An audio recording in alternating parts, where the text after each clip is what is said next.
வணக்கம் traders, welcome to post market report. So இன்னைக்கு நம்ம இந்த வீடியோவில் என்ன பார்க்க போறோம்னா, ஜூலை 29ஆம் தேதி நிஃப்டி, பேங்க் நிஃப்டி மற்றும் சென்செக்ஸ் வந்து என்ன நடக்கிறதுக்கான வாய்ப்பு இருக்கு அப்படிங்கிறத நம்ம பார்க்க போறோம்.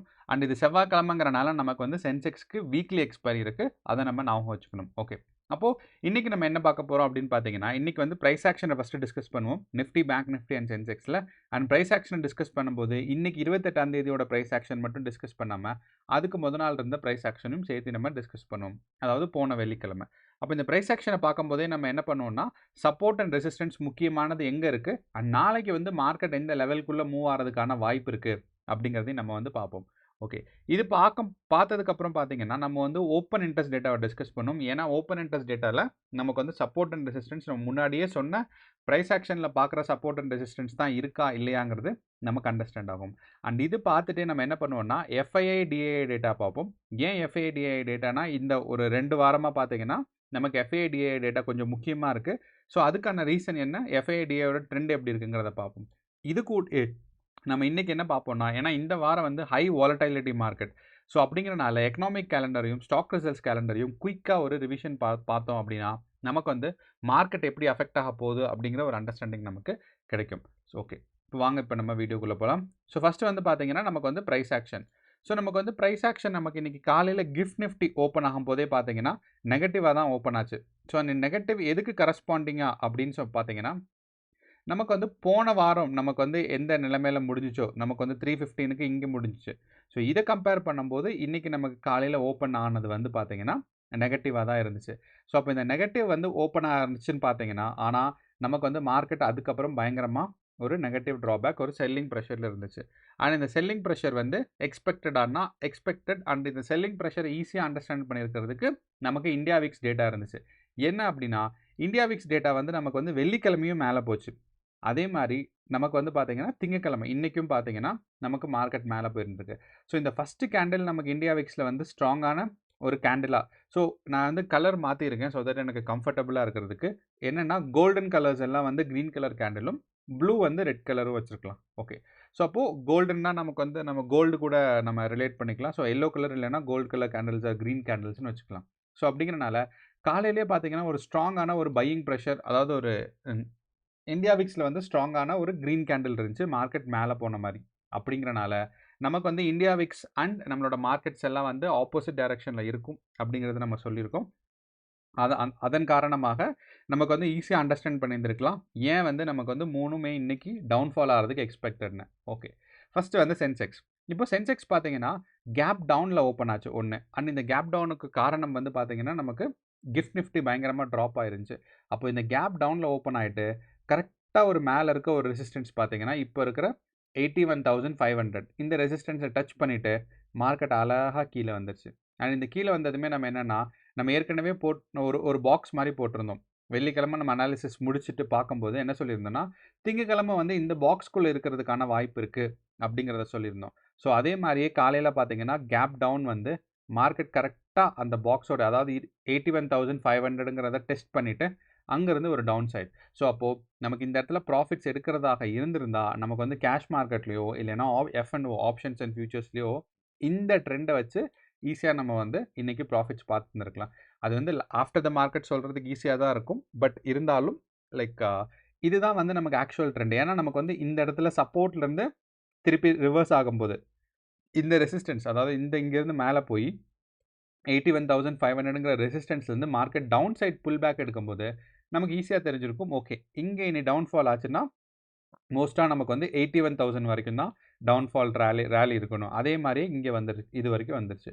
ஸோ அப்போது இந்த ட்ரெண்டை நம்ம கெஸ் பண்ணியிருந்தோம்னா ஸோ முன்னாடியே நம்ம எதிர்பார்த்த ட்ரெண்டு தான். மார்க்கெட் வந்து இந்த டவுன் சைட் வர்றதுக்கான வாய்ப்புகள் அதிகமாக இருக்குதுன்னு சொல்லி ஸோ இப்போ எக்ஸ்பெக்ட் பண்ண மாதிரியே வந்திருக்கு. ஓகே, அப்போ நாளைக்கு என்ன பண்ணலாம், நாளைக்கு என்ன ஆகிறதுக்காக வாய்ப்பு இருக்குதுன்னு கேட்டிங்கன்னா, மார்க்கெட் வந்து இந்த சப்போர்ட் 1ல் இருந்து பார்த்தீங்கன்னா சப்போர்ட் 2 வரைக்கும் டவுன்ஃபால் ஆகலாம். ஸோ இந்த 81,000லேருந்து இப்போது மார்க்கெட் 80,200 வரைக்கும் டவுன்ஃபால் ஆகிறதுக்கான வாய்ப்புகள் சென்செக்ஸில் நாளையோட மார்க்கெட் பொறுத்தவரை அதிகமாக இருக்குது.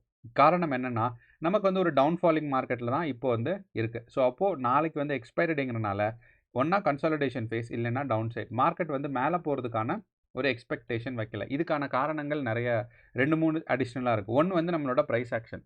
ஸோ ப்ரைஸ் ஆக்ஷன் பார்க்கும்போது நமக்கு வந்து மார்க்கெட் ஒரு டவுன் ஃபாலிங் மார்க்கெட் மாதிரி தான் நமக்கு வந்து ப்ரைஸ் ஆக்ஷன் இருக்குது. இது ஒன்று. ரெண்டாவது பார்க்கும்போது நமக்கு வந்து நம்மளோட ஓப்பன் இன்ட்ரெஸ்ட் டேட்டா. ஸோ நமக்கு வந்து ஓப்பன் இன்ட்ரெஸ்ட் டேட்டா சென்செக்ஸ் நமக்கு எடுத்து பார்த்தோம்னா, இப்போ இருக்கிற பொசிஷன்லேருந்து நாளைக்கு ஒரே ஒரு நாள் தான் எக்ஸ்பைரிக்கு இருக்குது. அந்த இது மட்டும் தான் எடுத்திருக்கேன். ஸோ நமக்கு வந்து ஸ்ட்ராங்கான ரெசிஸ்டன்ஸ் எங்கே இருக்குதுன்னு பார்த்தீங்கன்னா 81,000. இதை தான் நம்ம இந்த இடத்துல சொன்னோம். 81,000ல் நமக்கு ரெசிஸ்டன்ஸ் ஸ்ட்ராங்காக இருக்குது. அண்ட் அங்கேருந்து நமக்கு டவுன்ஃபால் ஆகிறதுக்கு 80,500 இல்லைனா 80,000க்கும் வர்றது அதிகமாக இருக்குது. ஸோ இங்கேருந்து மேலே போகிறதுக்கு இந்த 2 ரெசிஸ்டன்ஸ் டிஸ்டர்ப் பண்ணும். ஸோ அப்படிங்கிறனால 82,000 வரைக்கும் ரீச் ஆகும் அப்படின்னு எக்ஸ்பெக்ட் பண்ண நம்ம வேண்டாம். ஸோ அந்த ஒரு காரணத்தினால நம்ம வந்து மார்க்கெட் வந்து டவுன் சைட் மூவ்மெண்ட்டாக இருக்கலாம். இன்னொன்று நம்ம பார்த்தோம்னா இந்த இடத்துல ஒரு பிசிஆர் இருக்குது. இந்த பிசிஆர் என்ன அப்படின்னா புட் கால் ரேஷியோ. ஸோ இப்போ இந்த புட் கால் ரேஷியோ வந்து நமக்கு வந்து 0.5 இருக்குது. ஸோ இந்த 0.5 என்ன சிக்னிஃபை பண்ணுது அப்படின்னா கால்ஸ் எல்லாம் அளவுக்கு அதிகமாக வாங்கியிருக்காங்க. ஸோ ஓவர் பாட் கால்ஸ் அப்படிங்கிறனால ஸோ கால்ஸ் வந்து சீப்பாக இருந்திருக்கும். ஸோ ப்ரீமியம் வந்து 82,000ல் சீப்பாக இருக்கிறனால லைக் அவங்களுக்கு ரொம்ப அதிகமாக வாங்கியிருந்திருப்பாங்க. ஸோ கால்ஸ் எல்லாம் வந்து செல்லிங் பண்ணியிருக்கோம். கால் ஆப்ஷன்ஸ் இந்த இடத்துல செல்லிங் அதிகமாக இருந்திருக்க காரணங்கள்னால நமக்கு வந்து பிசிஆர் 0.5 இருக்குது. ஸோ இந்த பிசிஆர் 0.5 புல்லிஷ் மூமெண்ட்டை இண்டிகேட் பண்ணாது. ஸோ அந்த ஒரு காரணத்தினால நாளைக்கு நம்ம என்ன எக்ஸ்பெக்ட் பண்ணலாம்னா 80,000லேருந்து ஒரு 80,500 வரைக்கும் இருக்கலாம்.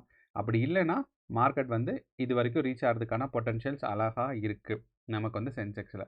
அப்போது சென்செக்ஸோட சப்போர்ட் பார்த்தீங்கன்னா நமக்கு வந்து 81,000. நமக்கு வந்து கீழே இருக்கிற சென்செக்ஸோட ரெசிஸ்டன்ஸ் பார்த்தீங்கன்னா நமக்கு வந்து 81,000ம் சப்போர்ட் பார்த்தீங்கன்னா மார்க்கெட் வந்து 80,200 வரைக்கும் வரலாம். இது இன்னும் குறைஞ்சி 80,000 வரைக்கும் கூட வர்றதுக்கான வாய்ப்புகள் நமக்கு இருக்குது. ஸோ சென்செக்ஸஸ் டவுன் ஃபாலிங் மார்க்கெட் இதை நமக்கு 2 வச்சு கன்ஃபார்ம் பண்ண முடியுது. அப்போது இன்னொரு பியூட்டிஃபுல்லான விஷயம் பார்த்தீங்கன்னா யூஸ்வலாக பார்த்தீங்கன்னா நமக்கு வந்து last 2 weeks Nifty, bank Nifty and Sensex இது 3ம் எடுக்கும்போது சென்செக்ஸும் நம்மளோட நிஃப்டியும் அப்படியே ப்ரைஸ் ஆக்ஷன் ஒரே மாதிரி இருக்கும். ஸோ ஒரு கேப் டவுன் வந்துச்சு, மேலே போச்சு, திருப்பி டவுன்ஃபால் ஆகி ஒரு கன்சாலிடேஷன் ஃபேஸ். ஸோ இது வந்து நிஃப்டியும் சென்செக்ஸும் நமக்கு வந்து கடந்த ஒரு 2 வாரமாக நமக்கு ஆல்மோஸ்ட் சேம் ப்ரைஸ் ஆக்ஷன் இருக்குது. ஸோ இன்றைக்கி வந்து ஒரு நல்ல விஷயம்னா நமக்கு வந்து பேங்க் நிஃப்டியும் அதே மாதிரி ஒரு ப்ரைஸ் ஆக்ஷனை ஃபாலோ பண்ணியிருந்திருக்கு திங்கக்கிழமை. ஸோ கேப் டவுன் ஃபார்ம் ஆகிருக்கு. அதுக்கப்புறம் மார்க்கெட் கொஞ்சம் மேலே போயிட்டு அப்படியே ஒரு சரிவு வந்து கன்சாலிடேட் ஆகிருந்திருக்கு. ஸோ அப்போது இந்த ப்ரைஸ் ஆக்ஷன் நாளைக்கும் நீடிக்குமாக இருந்தால் நமக்கு வந்து நிஃப்டியில் டவுன்ஃபால் நம்ம எக்ஸ்பெக்ட் பண்ணுறோம். அப்படிங்கிறனால நிஃப்டியில் டவுன்ஃபாலும் பேங்க் நிஃப்டிலையும் டவுன்ஃபால் நம்ம எக்ஸ்பெக்ட் பண்ணலாம். அப்போது நிஃப்டியில் எது வரைக்கும் வரலாம் டவுன்ஃபால் அப்படின்னு நம்ம எக்ஸ்பெக்ட் பண்ணலாம் அப்படின்னு பார்த்தீங்கன்னா நம்மளோட ஓப்பன் இன்ட்ரெஸ்ட் டேட்டாவில் முக்கியமான சப்போர்ட் அண்ட் ரெசிஸ்டன்ஸ் நமக்கு பார்க்கும்போது ஸோ அட் த மணிலேருந்து நமக்கு முக்கியமான ரெசிஸ்டன்ஸ்னு பார்த்தீங்கன்னா 24,800 இருக்குது. அங்கேருந்து டவுன்ஃபால் ஆனால் 24,500. ஸோ ஒரு 300 பாயிண்ட்ஸ் நமக்கு டிஃப்ரென்ஸ் இருக்குது. 24,500ம் 24,800ம் இந்த ரேஞ்சுக்குள்ளே நமக்கு வந்து சென்செக்ஸ் இருக்கிறதுக்கான பேங்க் நிஃப்டி. ஸோ 24,800ம் 24,500 வரைக்கும் நம்மளோட நிஃப்டி 50 நாளைக்கு மூவ்மெண்ட்ஸ் இருக்கிறதுக்கு வாய்ப்பு இருக்குது. ஸோ மார்க்கெட் வந்து கேப் அப்பே ஓப்பன் ஆனாலும் இந்த இடத்துல நமக்கு ஸ்ட்ராங்கான ரெசிஸ்டன்ஸ் இருக்கிறனால நமக்கு நிஃப்டி அங்கேருந்து டவுன்ஃபால் ஆகிறதுக்கான சான்சஸ் நமக்கு அதிகமாக இருக்குது. ஸோ இன்கேஸ் கேப் டவுனாக ஓப்பன் ஆயிடுச்சுன்னா 24,500 அங்கேருந்து டவுன்ஃபால் ஆகிறதுக்கு வாய்ப்புகள் கம்மி தான். 24,000 வரைக்கும் டவுன்ஃபால் ஆகலாம். ஆனால் அங்கேருந்து டவுன்ஃபால் ஆகிறதுக்கான வாய்ப்புகள் நமக்கு கம்மி தாங்கிறத நம்ம அண்டர்ஸ்டாண்ட் பண்ணோம். ஓகே, அடுத்து வந்து பார்த்தீங்கன்னா இந்த ரேஞ்ச் கீழே கிராஸ் ஆயிடுச்சுன்னா 24,000 வரைக்கும் நமக்கு நிஃப்டி டவுன்ஃபால் எக்ஸ்பெக்ட் பண்ணலாம். 24,000. ஸோ அப்போது நிஃப்டியை பொறுத்தளவு நாளைக்கு நம்ம ஃபஸ்ட்டு ரெசிஸ்டன்ஸ்னு பார்த்தோம்னா 24,800 இருக்கும். அதுக்கப்புறம் ஒரு இன்டர்மீடியட் ரெசிஸ்டன்ஸாக 24,500ம் அடுத்து 24,000ம். அண்ட் 24,000 வரைக்கும் டவுன்ஃபால் நிஃப்டி ஆகுமா ஒரே நாள்ங்கிறது கொஞ்சம் சந்தேகத்துக்குரிய விஷயம்தான். அப்படிங்கிறனால 24,500 வரைக்கும் டவுன்ஃபால் ஆகிறதுக்கான வாய்ப்புகள் ரொம்ப அதிகமாக இருக்குது. ஸோ அப்படிங்கிறனால நிஃப்டி வந்து நமக்கு வந்து ஒரு எந்த பொசிஷன், அதாவது எந்த ப்ரைஸ் சுற்றி இருக்குன்னு பார்த்தீங்கன்னா 24,500. ஸோ நீங்கள் ஆப்ஷன்ஸ் பொசிஷன்ஸ் எடுக்கிறதாக இருந்தால் 24,000 உங்களுக்கு ப்ரீமியம் கம்மியாக கிடைச்சாலும் ப்ராபபிலிட்டி ஆஃப் மேக்கிங் ப்ராஃபிட்ஸ் வந்து ரொம்ப கம்மியாக இருக்கும். ஸோ அப்படிங்கிறனால ஒரு 24,500 சுற்றி நீங்கள் எடுத்திங்கன்னா உங்களுக்கு வந்து கொஞ்சம் லாபகரமாக இருக்கிறதுக்கான வாய்ப்புகள் இருக்குது. ஓகே, அடுத்து நம்ம பார்க்க போகிறது பேங்க் நிஃப்டி. இப்போ நம்ம பேங்க் நிஃப்டியோட ப்ரைஸ் ஆக்ஷன் நம்ம எல்லாம் பார்த்துட்டே தான் இருந்தோம். பேங்க் நிஃப்டி ஒரு டவுன்ஃபால் மார்க்கெட்டில் தான் இருக்குது. ஸோ அப்படிங்கிறனால இந்த 56,000லேருந்து அடுத்த ஒரு சப்போர்ட் பார்த்தீங்கன்னா 55,500. ஸோ இது வரைக்கும் பேங்க் நிஃப்டி டவுன்ஃபால் ஆகிறதுக்கான வாய்ப்புகள் இருக்குது. அண்ட் பேங்க் நிஃப்டி பார்த்தீங்கன்னா ஒரு ஆல் டைம் ஹைக்கு பக்கத்தில் வந்து ஒரு 3-4 டைம்ஸ் கன்சாலிடேஷன் ஃபேஸ் இருந்திருக்கு. ஸோ இந்த இடத்துல ஒரு கன்சாலிடேஷன் ஃபேஸ். ஸோ இது 3மே பார்த்தீங்கன்னா ஒரு கன்சாலிடேஷன் ஃபேஸ். அப்புறம் முக்கியமா என்னன்னா, பேங்க் நிஃப்டி இன்னையோட மார்க்கெட்ல நமக்கு வந்து இந்த 56,200ங்கிற இந்த ஒரு முக்கியமான சப்போர்ட் ரேஞ்ச பிரேக் பண்ணிருச்சு. ஸோ அப்படிங்கிறனால மார்க்கெட் வந்து அடுத்த ஒரு சப்போர்ட் ரேஞ்ச் வரைக்கும் டவுன்ஃபால் ஆகுறதுக்கான வாய்ப்புகள் இருக்கு. ஆனா அடுத்த சப்போர்ட் ரேஞ்ச் தான் நமக்கு வந்து 55,000 ஒரு 56,000 சொல்லலாம். ஸோ அப்போ இந்த சப்போர்ட் ரேஞ்ச் வரைக்கும் பேங்க் நிஃப்டி டவுன்ஃபால் ஆகுறதுக்கான வாய்ப்புகள் நமக்கு அதிகமாக இருக்கு. அங்கிருந்து ஸோ நமக்கு வந்து இந்த 55,500 வரைக்கும். அப்போ பேங்க் நிஃப்டி இந்த 56,000 பிரேக் பண்ணிருச்சு. இது வரைக்கும் இன்னும் பிரேக் பண்ணல. பிரேக் பண்றதுக்கான வாய்ப்புகள் இருக்கு. அங்கிருந்து டவுன்ஃபால் ஆச்சுன்னா 55,500 வரைக்கும் பேங்க் நிஃப்டி வர்றதுக்கு இருக்கு. ஸோ அப்போ நமக்கு 3 மார்க்கெட்டுமே பார்த்தீங்கன்னா ஒரு டவுன்ஃபாலிங் எக்ஸ்பெக்ட் பண்ணலாம். அண்ட் ப்ரைஸ் கரெக்ஷன் மேலே போகிறதுக்கான வாய்ப்புகள் கொஞ்சம் கம்மியாக தான் இருக்குது அப்படிங்கிறத சொல்லலாம். மேபி இந்த வாரம் வந்து ஸ்டாக் ரிசல்ட்ஸும் ஒன்றும் இப்போ பாசிட்டிவாக இல்லை. ரெண்டாவது பார்த்தீங்கன்னா எக்ஸ்பைரியுமே இந்த வாரம் 3 இண்டெக்ஸஸ்க்குமே எக்ஸ்பைரி இருக்குது. நாளைக்கு பார்க்கும்போது நமக்கு சென்செக்ஸ்கோட எக்ஸ்பைரி, அடுத்து நமக்கு வந்து வியாழக்கிழமை நிஃப்டியோட வீக்லி எக்ஸ்பைரியும் பேங்க் நிஃப்டியோட மந்த்லி எக்ஸ்பைரியும் இருக்குது. ஸோ இந்த ஒரு காரணத்தினால இந்த வாரத்தோட மார்க்கெட் வந்து வாலடைலிட்டி அதிகமாக இருக்கிறதுக்கான வாய்ப்புகள் ரொம்பவே சிறப்பாக இருக்குது. ஓகே, நம்ம முன்னாடியே சொன்ன மாதிரி நம்ம ப்ரைஸ் ஆக்ஷனை வச்சு பார்த்துட்டும் மார்க்கெட் டவுன் சைட் போகிறதுக்கான வாய்ப்புகள் தான் இருக்குன்னு. ஓகே, அடுத்து நம்மளோட எஃப்ஐஐ டேட்டா. எஃப்ஐஐ டேட்டா ஏன் இம்பார்ட்டன்ட்னா, எஃப்ஐஐ தான் மோஸ்ட் கேஷ் அவங்க இன்வெஸ்ட் பண்ணுறவங்க. கேஷ் மார்க்கெட்னா அதாவது ஆக்சுவல் நிஃப்டி 50லையும் இன்வெஸ்ட் பண்ணுறவங்க அவங்க தான்.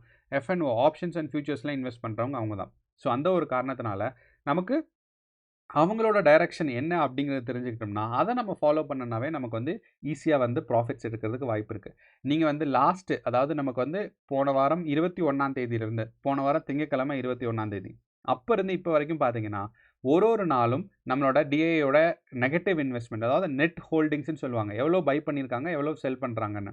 ஸோ ஒரே நாளில் பையிங்கும் நடக்கும், செல்லிங்கும் நடக்கும். அப்போது இது பார்க்கும்போது செல்லிங் தான் கொஞ்சம் அதிகமாக இருக்குது. ஸோ தொடர்ந்து வந்து கூட்டிகிட்டே வருது. 1,600 கோடியில் ஆரம்பிச்சது.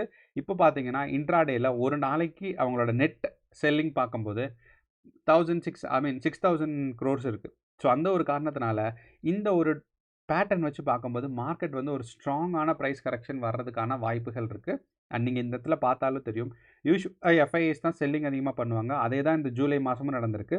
அண்ட் ஜூலை 28ஆம் தேதி ஸ்ட்ராங்கான செல்லிங் நடந்திருக்குங்கிறனால நம்ம வந்து மார்க்கெட் நாளைக்கு டவுன்ஃபால் போகிறதுக்கான எக்ஸ்பெக்டேஷன் பண்ணலாம். கடைசியாக பார்த்தீங்கன்னா நம்மளோட ஸ்டாக் ரிசல்ட்ஸ் கேலண்டர். ஸோ நமக்கு வந்து ஃப்ரைடே பார்க்கும்போது நமக்கு ஸ்டாக் ரிசல்ட்ஸ் நிறையா வந்துச்சு. அண்ட் திங்கக்கிழமை பார்த்தீங்கன்னா நமக்கு வந்து மார்க்கெட் டவுன்ஃபால் ஆகிறதுக்கான முக்கியமான ரீசன் என்ன அப்படின்னு பார்த்தீங்கன்னா, நம்மளோட பாரத் எலக்ட்ரிக்கல்ஸ் பிஇஎல் முக்கியமான இண்டெக்ஸஸ் மட்டும் நான் பார்க்குறேன். ஸோ பிஇஎல் பார்த்தீங்கன்னா நெகட்டிவ் தான் ஸ்டாக் ரிசல்ட்ஸ். ஸோ Q1 2026ஓட 2025, 2026 25-26க்கான ஃபினான்ஷியல் இயருக்கான ஒரு நெகட்டிவ் தான் அவங்க வந்து ஃபஸ்ட் குவார்ட்டரில் ரிப்போர்ட் பண்ணியிருக்காங்க. அடுத்து பார்க்கும்போது நம்மளோட விப்ரோ. ஸோ விப்ரோ வந்து டிவிடெண்ட்டை தான் அனௌன்ஸ் பண்ணியிருந்திருக்காங்க, அவங்களோட ஸ்டாக் ரிசல்ட்ஸ் இல்லை. ஸோ ஆனாலுமே டிவிடெண்ட் பார்க்கும்போது -3 இருக்குது. ஸோ -3% அப்படின்னா டிவிடெண்ட் குறையுது அப்படின்னாவே அவங்களோட ப்ராஃபிட்ஸ் குறைஞ்சிருக்குன்னு தான் அர்த்தம். ஸோ அப்படிங்கிறனால விப்ரோட டிவிடெண்ட் குறைஞ்சிருக்கு. அடுத்து வந்து பார்த்தீங்கன்னா நம்மளோட கெயில் இந்தியா. ஸோ கெயில் இருக்குது. ஸோ அந்த கெயில் இந்தியாவோடது நெகட்டிவில் இருக்குது. அதை விட அதிகமாக பார்த்தீங்கன்னா நம்மளோட டிஎல்எஃப் இஸ் ஒரு ஆஃப் தி முக்கியமான கன்ஸ்ட்ரக்ஷன் கம்பெனி நார்த் இந்தியாவில். ஸோ அவங்க பார்க்கும்போது நமக்கு டிஎல்எஃப் ஐபிஎல்லாம் கேட்டிருப்போம். ஸோ அவங்க வந்து முக்கியமான கன்ஸ்ட்ரக்ஷன் கம்பெனி. ஸோ அவங்க ஆல்மோஸ்ட் லைக் 5% லூஸ் பண்ணியிருந்திருக்காங்க. ஸோ விப்ரோ வந்து டிவிடெண்ட் கம்மியாக கொடுத்துருக்காங்க. கெயில் வந்து நெகட்டிவில் இருக்குது. டிஎல்எஃப் நெகட்டிவில் இருக்குது. அதை தொடர்ந்து பார்க்கும்போது நம்மளோட பிஇஎல் பாரத் எலக்ட்ரிக்கல்ஸ் லிமிட்டடும் நெகட்டிவில் இருக்குது. ஸோ இந்த 3மே போதும் நம்மளோட நிஃப்டி 50யை கீழே கொண்டு வரதுக்கு. அடுத்து நமக்கு பேங்க்கில் பார்த்தீங்கன்னா வந்து ஸ்ட்ராங்கான பேங்க்ஸ் இல்லை, பட் ஒரு டவுன் ட்ரெண்ட் ஈஸியாக கண்டுபிடிக்க முடியுது. காரணம் என்னென்னா, இண்டெக்ஸ் இந்தியா பேங்க் வந்து ஒரு ஸ்மால் ஃபினான்ஸ் பேங்க் தான். அவங்களோட மார்க்கெட் கேபிட்டல் அதிகமாக, மார்க்கெட் ஷேரும் அதிகமாக இல்லைனாலும், பட் இது என்ன சொல்லுதுன்னா, இண்டஸ் இந்தியா பேங்க்கே வந்து நெகட்டிவில் இருக்குது. ஏன்னா ஸ்மால் ஃபினான்ஸ் பேங்க்கே வந்து ப்ராஃபிட்ஸ் பார்க்க முடியல அப்படிங்கிறது ஒரு நெகட்டிவான விஷயம். ஸோ இந்த ரெண்டுமே பார்த்தீங்கன்னா நமக்கு வந்து பேங்க் நிஃப்டி கீழே கொண்டு வருது.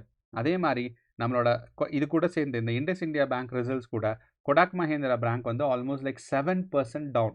அவங்களோட எக்ஸ்பெக்டேஷனோட ப்ராஃபிட்ஸ்லேருந்து ஆல்மோஸ்ட் லைக் 7% டவுன் அப்படின்னு சொல்லும்போது அது ரொம்ப ரொம்ப அதிகமானது.